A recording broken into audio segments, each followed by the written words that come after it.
আর এবার যে ছবি আপনাদেরকে দেখাবো, নিউ টাউনের রাস্তায় ছড়িয়ে রয়েছে প্রচুর আধার কার্ড। দেখছেন সেই ছবি, সুলঙ্গুড়ি দক্ষিণ পাড়ায় রাস্তায় পড়ে কয়েকশো আধার। রাস্তায় আধার কার্ড পড়ে থাকতে দেখে পুলিশ। পুলিশে খবর দেয় স্থানীয়রা।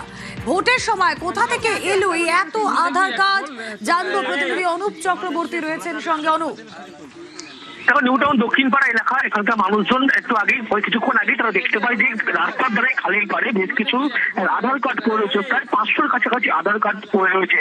এরপরেই তারা একেবারে নিউ টাউন থানায় খবর দেয়। পুলিশ ইতিমধ্যেই ঘটনাস্থলে পৌঁছেছে এবং কিভাবে কারা কিভাবে আধার কার্ড ফেলে গেল এত পরিমাণ, বিপুল পরিমাণ ইতিমধ্যেই পুলিশের পক্ষ থেকে খতিয়ে দেখা হচ্ছে।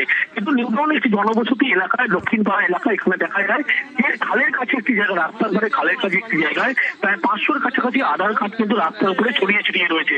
এরপরে এলাকার মানুষজন তারাই প্রথমে দেখতে পায়। দেখতে পাওয়ার পরে প্রথমে সেখানকার নেতৃত্বের গোটা বিষয়টি জানায়। তারপরে তারা নিউ টাউন থানায় খবর দিলে পুলিশ এসে গোটা বিষয়টি খতিয়ে দেখছে, সেই আধার কার্ড গুলো উদ্ধার করেছে এবং কে বা খারাপ আধার কার্ড বিপুল পরিমাণে ফেলে গেল, সেই উদ্দেশ্য নিয়ে ফেলে গেল, এই গোটা বিষয় পুলিশের পক্ষ থেকে খতিয়ে দেখা হচ্ছে।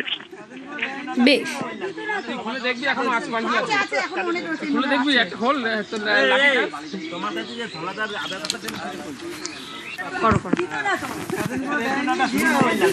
খুলে দেখবি, এখনো আছে বাকি আছে।